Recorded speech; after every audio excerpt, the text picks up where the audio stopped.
welcome to another segment of Neighbors and Friends. Our guest today is Reverend Stephen Protzman from the Unitarian Universalist Society on the corner of Gilbert and Iowa Avenue. And Stephen, would you tell us where you're from and something about your church history? Okay.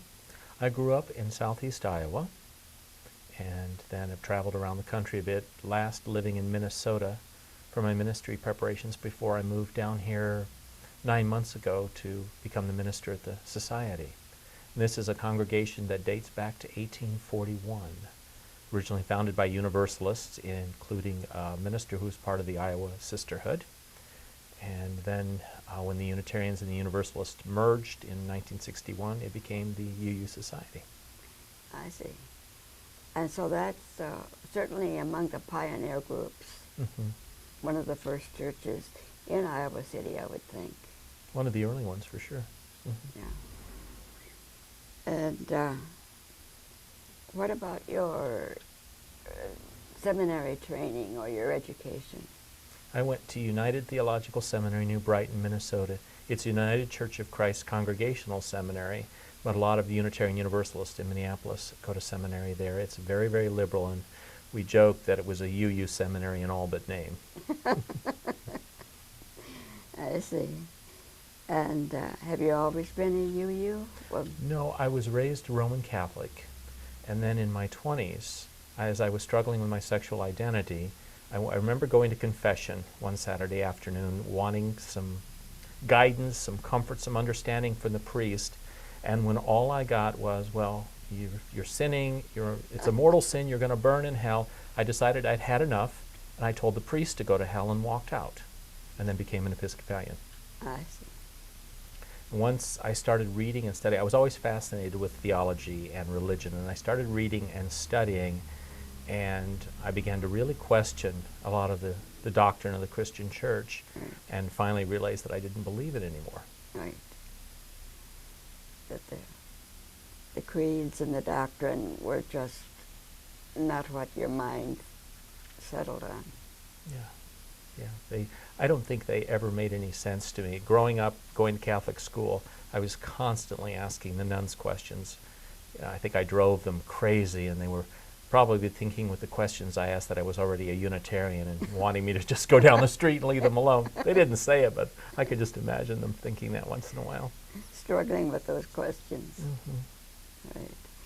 I rather believe that the nuns are way ahead of the hierarchy of the Catholic Church. That's my opinion. But and would be much more liberal if they weren't so closely reined in. And I don't remember meeting any liberal nuns when I was a child. They were Benedictines, and they were pretty strict. I used to go to peace movement meetings with some Franciscan nuns in Dubuque, but that was then. So you come to serve here at Iowa City, and members, you have lots of members from the community, from the university. We have about 265 members, and there's a good mix of ages.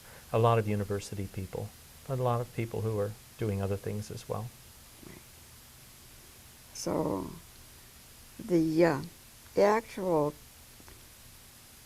history of the UU, at one time they were separate groups, right? Unitarian people and Universalist people. There were two separate denominations that arose in the United States roughly about the same time. The Unitarians were descendants of the Puritans. They were a liberal branch of the church who, after the Enlightenment and all the study of the Bible, realized that a lot of the traditional Calvinist doctrine didn't make sense, and that branch split away. Originally called, they were derogatorily called Unitarians, but that name kind of stuck and we claimed it. The Universalists arose about the same time as liberal Baptists also read the Bible and discovered that they believed that a loving Father God would not damn any of God's children to hell, that all would be saved. Right. And that was the message of universalism. That there was some truth in all religions, if I understand correctly. That became an attitude of the Unitarians and the Universalists very gradually through the years. But originally the Unitarians and the Universalists were both liberal Christians. They believed in Jesus. They didn't accept his divinity. They certainly rejected the notion of atonement, that Jesus died on the cross for our sins. But they were liberal Christians practicing communion on a regular basis, Mm-hmm. and baptism. And baptism. And as you said, they came out of other groups. Mm-hmm. Like at the very beginning, after Jesus died, there was all kinds of opinion as to what Mm-hmm. Jesus meant, what he intended, Mm-hmm. and so that one could say they were Unitarian Universalist people among the very first followers. Mm-hmm. We trace our beginnings back to the early church. The interesting thing that a lot of people don't know about the early church is that it was very divided. No one agreed on who Jesus was. Was he divine? Was he human? Was he some of both? Was he prophet, teacher? And it took several hundred years and a lot of wrangling among people to come to some conclusions about who he was, which is expressed in the Nicene Creed. Right. When Constantine, gathered them for the council, in which they finally decided that here's who Jesus was. And if I understand correctly, with Constantine, we had a union of church and state, Mm-hmm. Mm-hmm. which is something we struggle with today. Yeah, Christianity was the state religion.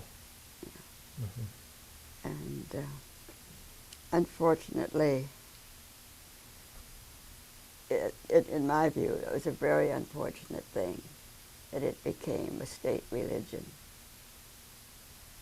Because we struggle with it today. People Mm-hmm. want to make it a state, have a state religion today in the United States. Mm-hmm.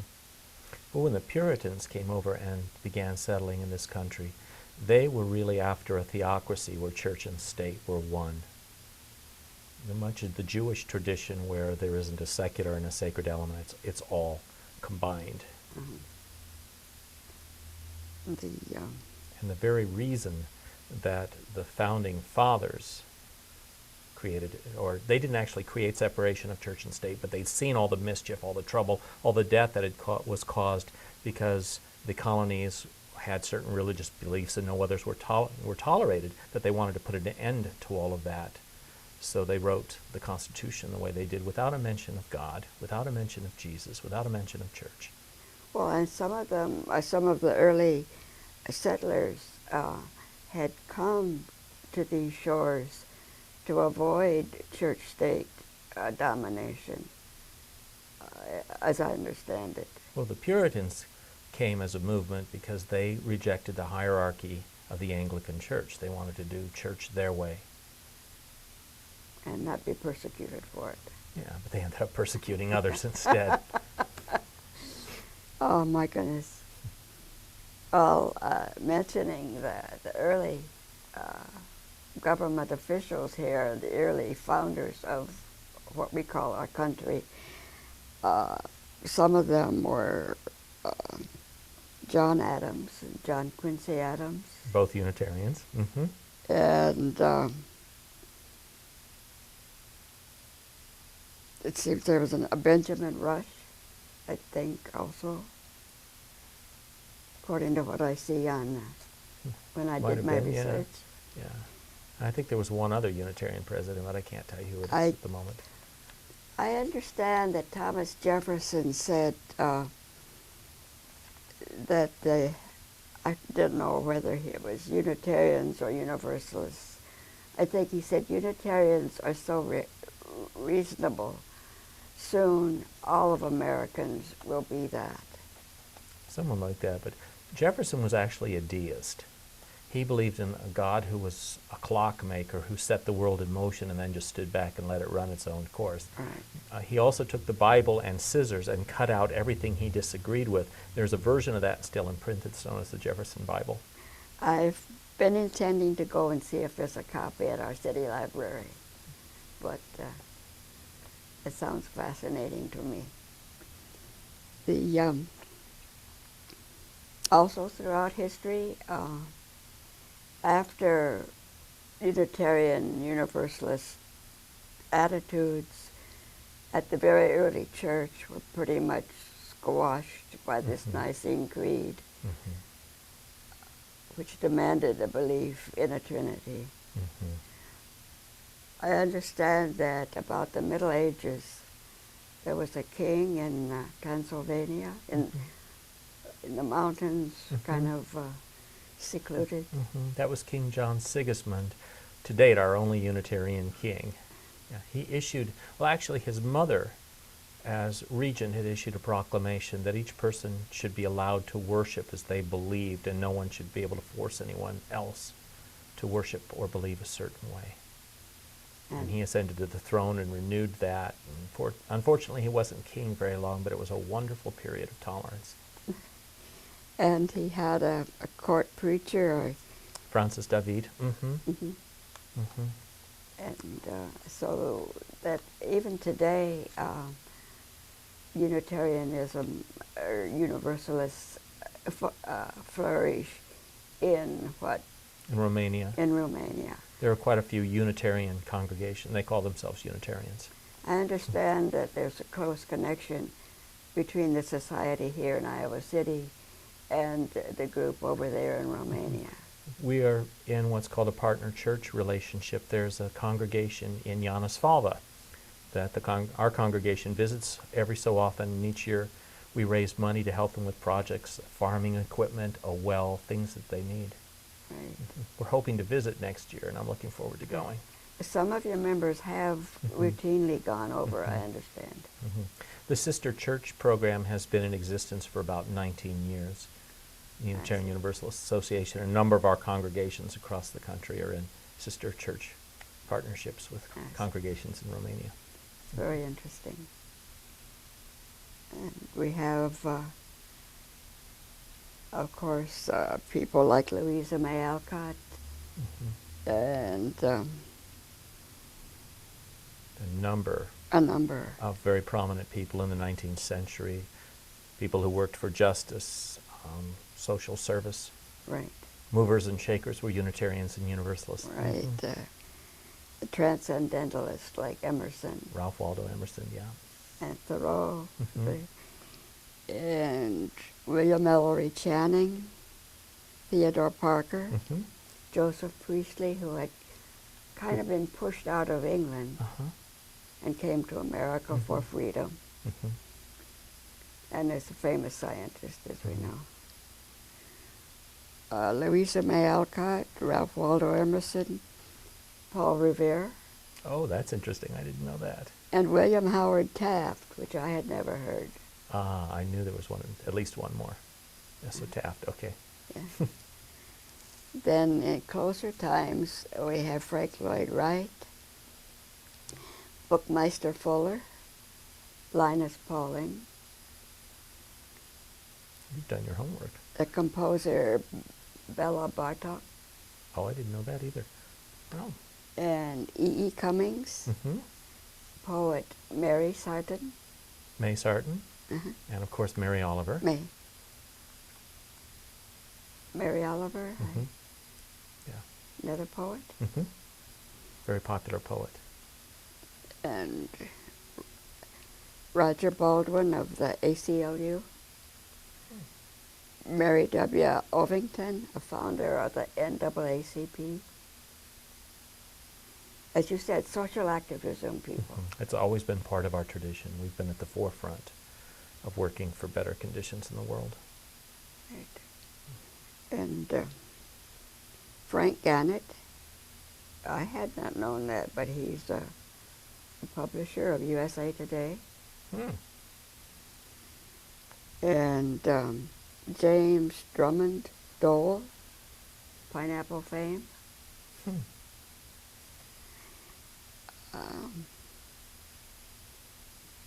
So, and I ran across the name Origen.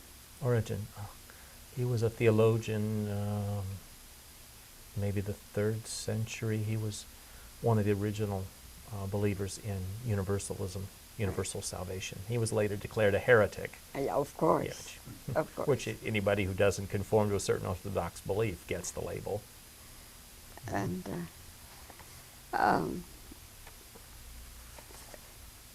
I ran across the information that heresy is simply a Greek word meaning choice, which I think is, I'm fascinated by that. We take pride in calling ourselves heretics because we choose what we believe. We work at it very carefully. We don't just believe any old thing. We dedicate our lives to a search for truth and meaning, but we are heretics. We can choose what we believe, and we have that right. And seen as that, with the translation of heresy meaning choice, that takes the stigma away from heretic, I would think. So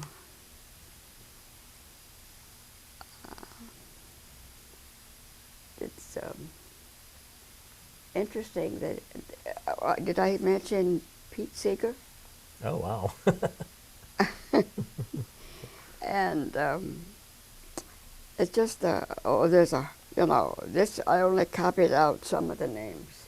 There's a lots whole and lots list. of names, yes. Anybody can Google it and find dozens more names they will recognize as people they know, whose work they're aware of, the fact that they are Unitarian Universalists.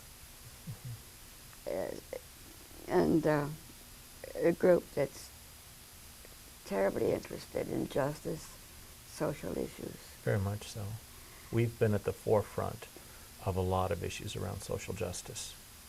You were one of the first religious groups that offered welcome and full inclusion of gay people, right? We were pioneers. We were also pioneers in teaching sexuality. Our Universalists in 1863 ordained the first woman to ministry. So we've always been pioneers with things like that. Yeah. And when Iowa first authorized through our courts recognizing that equality means equality, I understand there were busloads that came. Very quickly, a male couple in St. Louis organized what's called the Love Bus. And couples come up to this church to be married several times a year. In fact, we've got another Love Bus coming on May 18th. And it is so much fun. It's a wonderful ministry that the church is very proud of. And we open our doors and our hearts to welcome people, recognizing that we're just people who want to be in a lasting relationship together and be recognized, by the state for it. And that they're always so happy to just be accepted for who they are and welcomed. And I love doing the ceremonies. That's wonderful. Yeah. Other denominations, of course, are struggling with that. Episcopalians have recently agreed to ordain women, and they ordain gay people and lesbians, partnered gays and lesbians. Some do, some don't. The church is very divided about it. The Lutherans are divided. The Methodists, as far as I know, are still arguing. The United Church of Christ is pretty much on board about it. Right. The Methodists are having a general conference end of April, 1st of May. There'll be a vote on it again. As if you could vote. Yeah. It seems we have so many more important issues that need our attention. The wars, the hunger, the poverty. And as if we could question, if we say there's a God, to question God's creating some people, gay or lesbian, seems utterly ridiculous and a slap in the face to God, in my opinion. Mm-hmm. I was blessed to have grown up in a Methodist church that never condemned gay people. Mm. And a nearby Evangelical United Brethren church, which I sometimes attended during high school because they had a larger youth group. They had, this was during World War II, a young man came home in his navy white uniform and played the organ in that little hometown church. A gay man, you know, of course, in a wartime, the government was taking every warm-bodied serviceman they could get. Mm-hmm. But it seemed to me such a ridiculous struggle to question whether God there make some people one way and some people another, which is something that you said you were struggling with because of the church that you were in at the time. And I encountered a wonderful theologian at seminary who gave me some new ways to think about God and inclusiveness as all things being part of God, and God being of all genders and all sexual orientations and all skin colors and everything being inclusive. It was a wonderfully inclusive theology, and it makes a lot more sense to me. yeah. So we have such a needless struggle. And just recently there was a kid over in the western part of Iowa where some of the most vocal anti-gay people are. This kid killed himself because he was bullied in his high school. Now, What a waste. what a waste. What a shame, and what a travesty. And those kids that bullied him, where did they learn that? From their church, from their parents, from their peers, from their school probably. And the gentleman in western Iowa who urged Iowans to vote out the Iowa Supreme Court judges who had ruled unanimously that equality meant equality. That him and that kind of teaching cannot remain blameless. No, by no means. By no means. And for all the fuss they make, I notice that in 3 years of marriage equality, the state has not crumbled around us. We've not been hit by lightning. Nothing has happened in the way of divine punishment or retribution. I don't think anything is going to. Doesn't look like it. No. And there's certainly, when gay couples break up, there's certainly not even as large a proportion as the heterosexuals that get divorced. So it's puzzling to me that there's all this anti-gay vocal activity. I would challenge people who are anti-gay to get to know some gay people and to see that we're just human beings. We go to work, we pay our bills, we go to the grocery store, we clean the house, laundry, we do all things, other people do. We're just people. Right.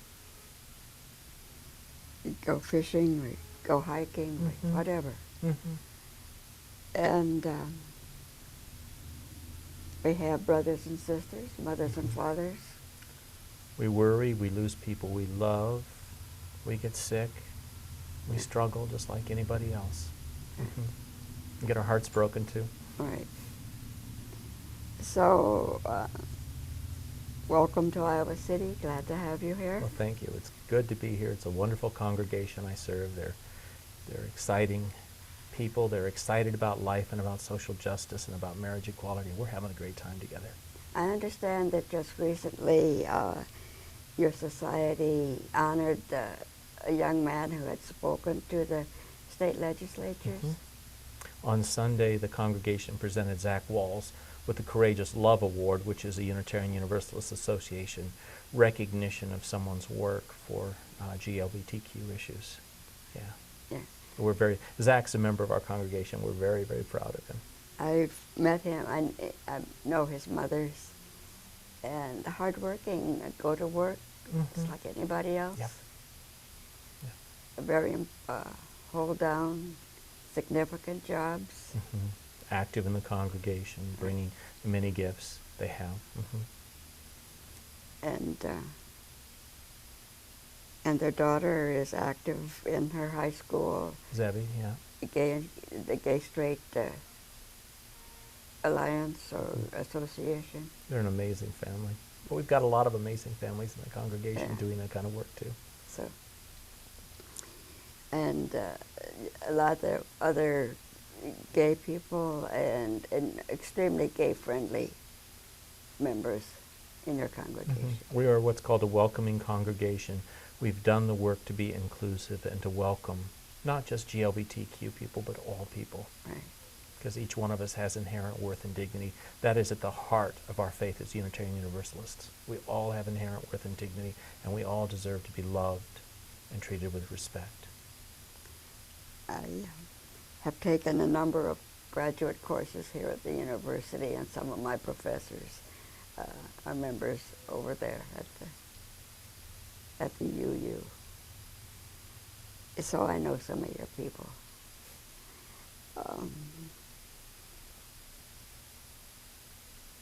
So saying love is at the center. And the rest of us, from whatever denomination, are familiar with love God with all your heart and mind and soul, and love your neighbor as yourself, which my daughter points out. We must learn to love ourselves, have some self-esteem and some self-respect, and love others. Yeah, they're the two great commandments. So we're glad you were able to stop by and say hello. Thank you. And Been fun to talk about things. Pleasure to introduce you to our regular listeners of Neighbors and Friends, because that's what we say we are. I, as a lesbian all my life, I'm somebody's neighbor, somebody's friend, somebody's sister and brother. Or not a brother, but I have brothers. And I'm a daughter. And a mother and a grandmother. And a mother and a grandmother. Because knowing I was lesbian, I knew I wanted to be a parent. How else did you do it back in the 50s? Just to... Sounds like you've got quite a story too. Yeah. I hope you've told it. So I divorced him so he could get himself a heterosexual wife. But I appreciate your coming to talk with us. My pleasure. Thank you Thank so you much. very much.